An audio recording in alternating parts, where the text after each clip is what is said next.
10 p.m. I have visited him again, and found him sitting in a corner, brooding. When I came in, he threw himself on his knees before me, and implored me to let him have a cat, that his salvation depended on it.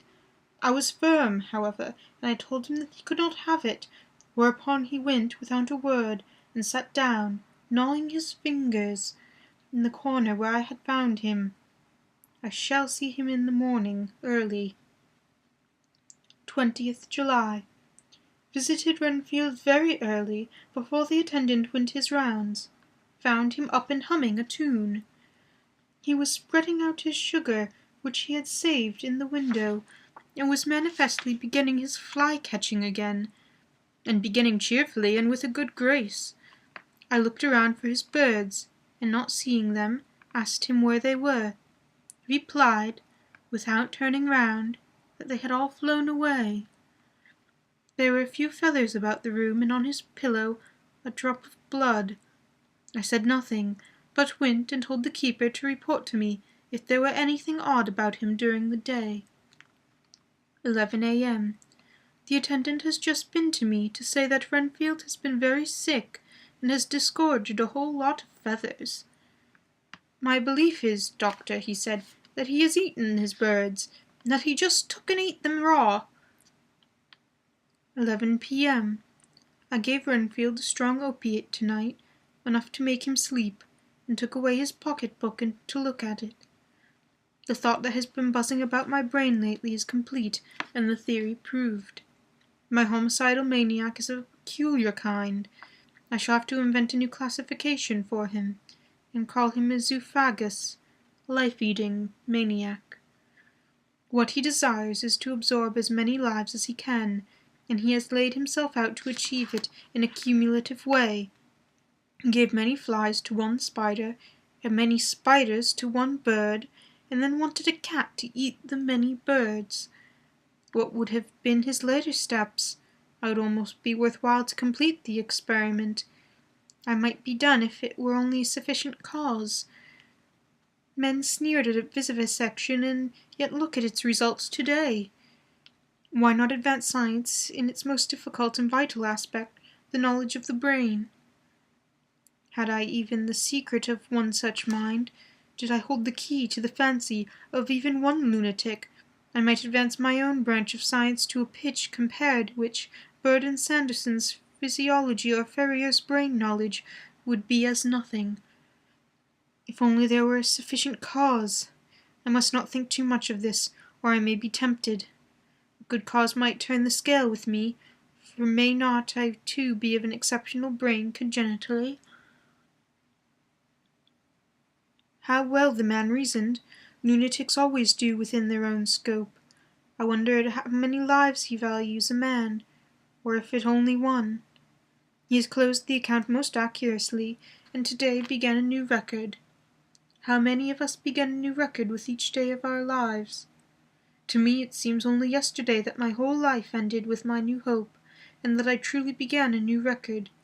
So it will be until the great recorder sums me up and closes my ledger account with a balance to profit or loss. Oh, Lucy, Lucy, I cannot be angry with you, nor can I be angry with my friend whose happiness is yours. But I must only wait on hopeless and work. Work. If I only could have a strong cause as my poor mad friend there, a good, unselfish cause to make me work, that would be indeed happiness. Miss Mina Murray's Journal, 26th of July. I am anxious, and it soothes me to express myself here. It is like whispering to oneself and listening at the same time. And there is also something about the shorthand symbols that makes it different from writing. I am unhappy about Lucy and about Jonathan. I had not heard from Jonathan for some time, and was very concerned. But yesterday dear Mr. Hawkins, who is always so kind, sent me a letter from him. I had written asking him if he had heard, and he said the enclosed had just been received. It is only a line dated from Castle Dracula, and it says he is just starting for home. That is not like Jonathan. I do not understand it. It makes me uneasy. Then, too, Lucy, although she is so well, has lately taken to her old habit of walking in her sleep. Her mother has spoken to me about it, and we have decided that I am to lock the door of our room every night. Mrs. Westenra has got an idea that sleep-walkers always go out on roofs of houses and along the edges of cliffs, and then get suddenly awakened and fall over with a despairing cry that echoes all over the place. Poor dear, she is naturally anxious about Lucy, and she tells me that her husband, Lucy's father, had the same habit, that he would get up in the night and dress himself and go out. If he were not stopped. Lucy is to be married in the autumn, and she is already planning out her dresses and how her house is to be arranged. I sympathize with her, for I do the same, only Jonathan and I will start in life in a very simple way. I shall have to try to make both ends meet. Mr. Holmeswood, he is the Honourable Arthur Holmwood, only son of Lord Godalming, is coming up here very shortly, as soon as he can leave town, for his father is not very well, and I think dear Lucy is counting the moments till he comes. She wants to take him up to the seat on the churchyard cliff, and show him the beauty of Whitby. It is the waiting which disturbs her. She will be all right when he arrives. 27th of July. No news from Jonathan. I am getting quite uneasy about him, though why I should I do not know, but I do wish that he would write, if it were only a single line. Lucy walks more than ever, and each night I am awakened by her moving about the room. Fortunately, the weather is so hot that she cannot get cold, but still the anxiety and the perpetually being awakened is beginning to tell on me, and I am getting nervous and wakeful myself. Thank God, Lucy's health keeps up. Mr. Holmwood has been suddenly called to ring to see his father, who has been taken seriously ill.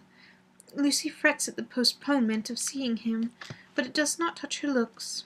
She is a trifle stouter, and her cheeks are a lovely rose pink. She has lost that anemic look which she had. I pray it will all last. 3rd of August. Another week gone, and no news from Jonathan. Not even to Mr. Hawkins, from whom I have heard. Oh, I do hope he is not ill. He surely would have written.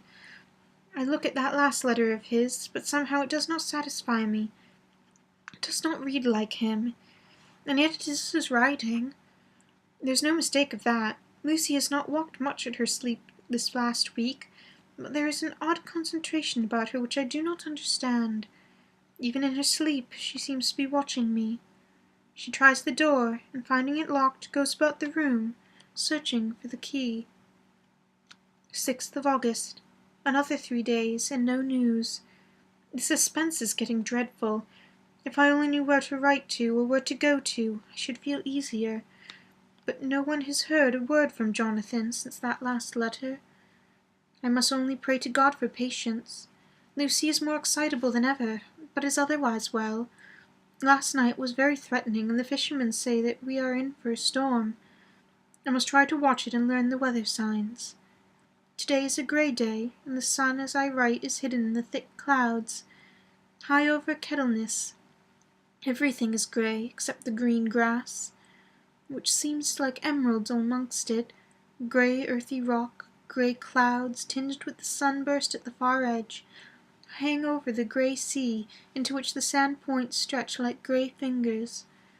The sea is tumbling in over the shadows and the sandy flats with a roar, muffled in the sea mists drifting inland. The horizon is lost in a grey mist. All is vastness, and the clouds are piled up like giant rocks, and there is a brool over the sea that sounds like some presage of doom. Dark figures are on the beach here and there, sometimes half shrouded in the mist, and seem men like trees walking. The fishing boats are tracing for home, and rise and dip in the ground, swell as they sweep into the harbour, bending to the scuppers. Here comes old Mr. Swales. He's making straight for me, and I can see, by the way he lifts his hat, that he wants to talk. I have been quite touched by the change in the poor old man. When he sat down beside me, he said in a very gentle way, "I want to say something to you, miss." I could see he was not at ease, so I took this poor old wrinkled hand into mine, and asked him to speak fully. So he said, leaving his hand in mine, "I'm afraid, my dearie, that I must have shocked you all by the wicked things I've been saying about the dead and such like for weeks past, but I didn't mean them, and I want you to remember that when I've gone."